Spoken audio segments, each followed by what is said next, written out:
Vamos então para a mesa Vidas em Risco 4, População em Situação de Rua.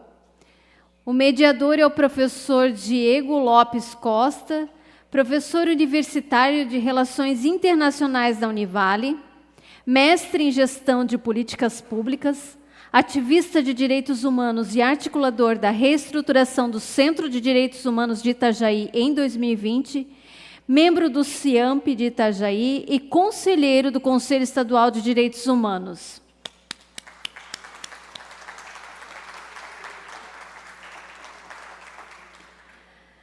Para compor a mesa, chamamos Azael, baiana, mãe, filha de Deus na terra, artesã, atua na economia solidária, voluntária na pastoral do povo de rua, atua para despertar consciência e reconhecer os valores através do potencial que cada ser possui.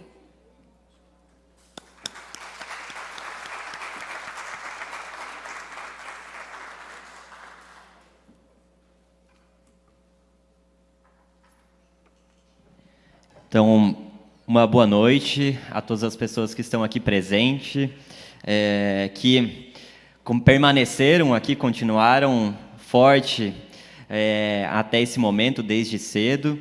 É um momento muito importante desse encontro, como no Dia Internacional dos Direitos Humanos, e para fazer tantas discussões ricas, né, e difíceis. São muitas discussões difíceis e que dá aquela vontade de estar sempre discutindo e perguntando, interagindo. E para dar cabo, né, de toda essa discussão, a gente acaba tendo um tempo curto para falar de tantas coisas complexas, né? Então, parabéns pela organização do IGENTS e também do MNDH. É muito importante ter esse momento aqui como esse. E falar sobre temas complexos é o que a gente olha para a política para as pessoas em situação de rua, né? Para iniciar essa fala e também trazer uma provocação e depois passar para a Fábia, eu trouxe alguns dados do relatório, o último relatório de 2023 do governo federal, que até então, até 2023, não existia um relatório sendo feito, né? Então, aí, com a posse do presidente Lula, houve, então, um esforço dentro do Ministério de Direitos Humanos, junto com outras secretarias, para compilar alguns dados, né? E conseguir também dar um parâmetro para os entes federados, algumas orientações, né, de como proceder com a implementação de políticas públicas para a população em situação de rua. Aqui no Sul, né, contando os 3 estados, segundo esse relatório, tem 14.422 pessoas em situação de rua. Em Florianópolis, em específico aqui na capital, 2.287. Em Joinville, 1.067.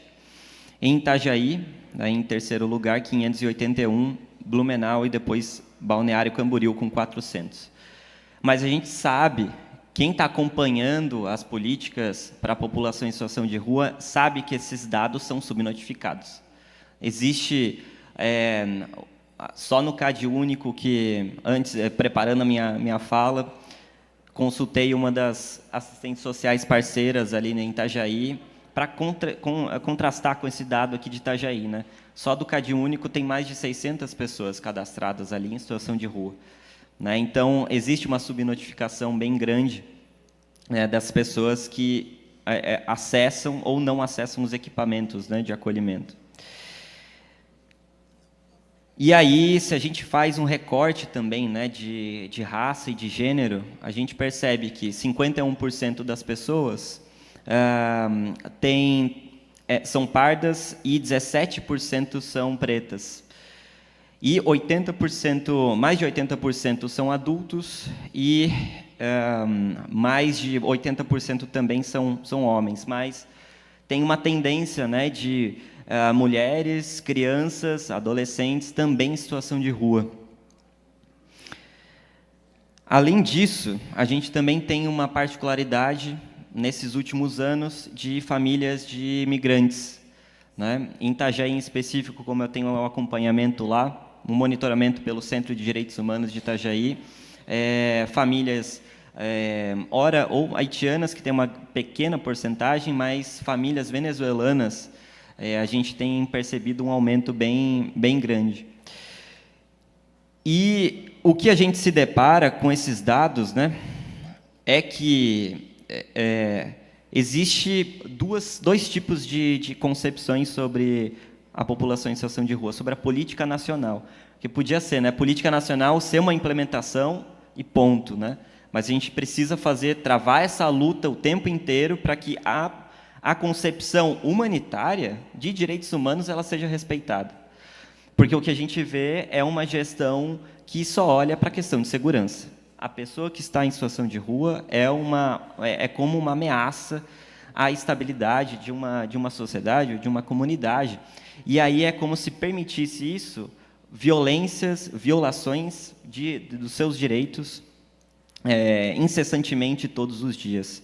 O desembargador, o João Buch, ele até comentou aqui, né, sobre isso, né, sobre essa violência contra as pessoas em situação de rua.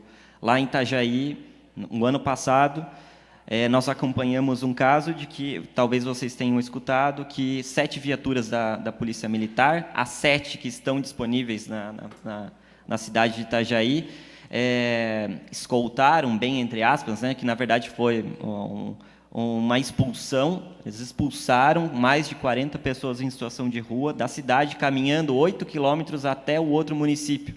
Quando passou o limite do município, chamaram a Guarda Municipal de Balneário Camboriú para recebê-los ali na casa de apoio que fica na BR, fica longe, né, dos centros ali do bairro. Então, é uma lógica de segurança, de exclusão, de racismo também que incide nessa população.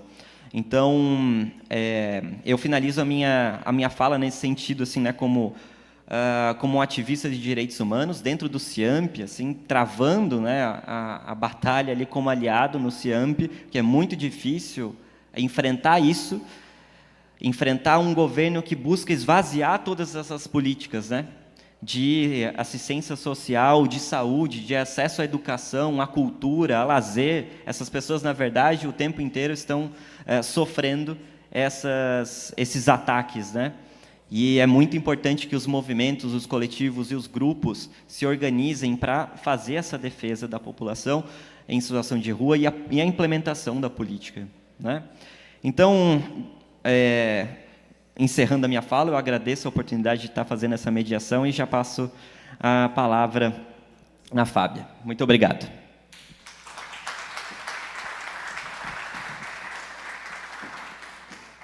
Bom, boa tarde a todos, né? Todes e todas. Eu sou baiana, né? Brasileira, nascida no interior da Bahia. Vivo em Florianópolis há 22 anos, criei minha filha aqui como mãe, carreira solo, né? Como artesã, como mulher preta, né? Sem muito estudo. E aprendi muito na trajetória de vida em situação de rua, aqui com meu bebê nos braços, né? E agora, aos 52 anos, com diagnósticos de transtornos mentais e doenças físicas, né, novamente estaria em situação de rua se não fosse a pastoral do povo de rua, que sem muito recurso faz muito por todos que ela tem abraçado e assistido, principalmente na luta pelo projeto Moradia Primeiro. Eu estou muito feliz, me sinto agraciada por estar num ambiente cheio de consciências que foram despertas para lutar pela vida, militar pela vida. Não temos Ibope, alguns não têm salários. Por quê? Porque se não nos juntarmos com essa consciência, essa indignação, eu vi aqui uma indignação por eficácia de políticas públicas que venham trazer resultado real para todos os gêneros, classes, né, que compõem a nossa sociedade. Então, aqui dentro de Florianópolis, uma a cada 1000 pessoas está em situação de rua. Nós estamos no 8º lugar no ranking com população em situação de rua. E isso abrange a todos. A todos. Então, a luta, ela não é pouca. A demanda que temos é muito grande. Então, é necessário que haja uma comoção para que todos venham, de igual modo, fazer realmente o brotar dessa justiça social que a gente luta tanto para acontecer. Alguém aqui falou sobre a desigualdade social. Então, eu costumava, hoje até parei, né? Eu costumo dizer que eu tive por herança a pobreza, né? Eu tenho descendências dos tupinambás. Então, vi as terras de vovó e ser espoliada, vi todos os direitos perdidos, né? Então, assim, mas não tinha consciência de nada disso. Como disse aquele professor ali, bem lindo, também já militei em várias causas.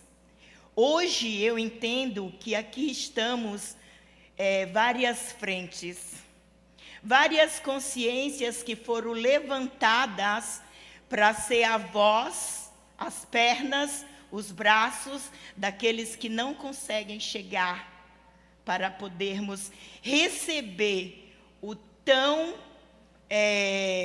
desejado, o tão dito direitos humanos. Ali agora tem um pássaro, e ele voa e para ali. Ali diz que nós, dos direitos humanos, lutamos pela vida contra a violência.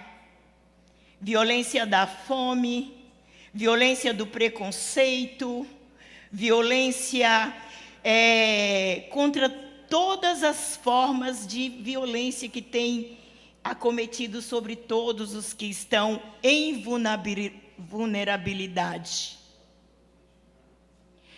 Então, assim, estar aqui hoje me deixa muito feliz. Isso significa que estamos ocupando o espaço de fala.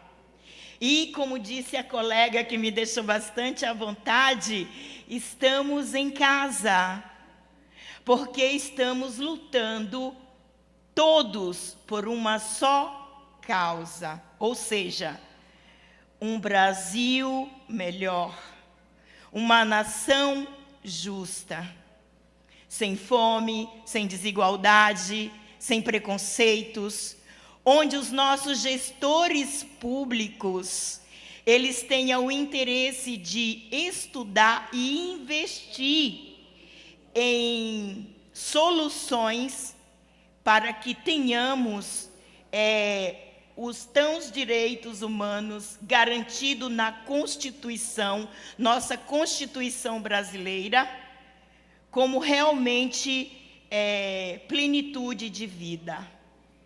Então, assim, andando no meio da assistência social, andando no meio da saúde mental, procurando os recursos, andando no meio de a procura de moradia como usuária de um sistema que não tem uma eficácia de prevenção, porque antes de chegar em uma situação de rua, procurei os órgãos competentes, Mas eles nada fizeram a não ser me encaminhar para uma fila de espera para uma vaga no albergue. Eu que já não podia mais pagar os impostos, não era mais produtiva dentro da sociedade, o que acontece comigo? A sarjeta, a fome, a miséria. Mas então, eu conheci um grupo de pessoas, como todos que estão aqui, que militam pela vida. Então, a esses me junto. Eu creio que por esse motivo estamos aqui hoje, porque estamos cansados de militar, de deparar com leis, emendas, coisas que eu não tenho conhecimento para falar com vocês, mas que não serve para nos proteger, não serve para nos assegurar o tão falado direitos humanos. Então, eu estou muito agradecida por conhecê-los, vim na parte da tarde por ouvi-los, e sei que estamos no caminho. Eu gosto muito da formiga, então eu penso que somos como formigas. Andamos no coletivo, trabalhamos pelo coletivo, para que um final seja um só. Não haja desigualdades. Quem tiver oportunidade, observe um formigueiro. Observe uma colmeia. Então, assim, eu deixei a parte técnica para o nosso amigo, porque eu sou muito empolgadinha, muito viajada, assim, na minha fala, mas acredito oportuno esse tempo. Esse tempo se chama hoje, de conclamarmos, de elevarmos as nossas vozes e clamar, levantar um clamor, uma ação conjunta por todos os segmentos nos quais temos lutado em todas as áreas. Então, sou muito grata por fazer parte dessa hora, desse momento, porque eu acredito que avançaremos, porque em todo o mundo tem se levantado consciências que já não aguentam mais a falta de prática daquilo que sonhamos, que desejamos e que almejamos para nosso mundo, para nossa terra-mãe, para a nossa nação brasileira. Eu vou parar por aqui antes que eu me perca. Tá bom? Gratidão a todos.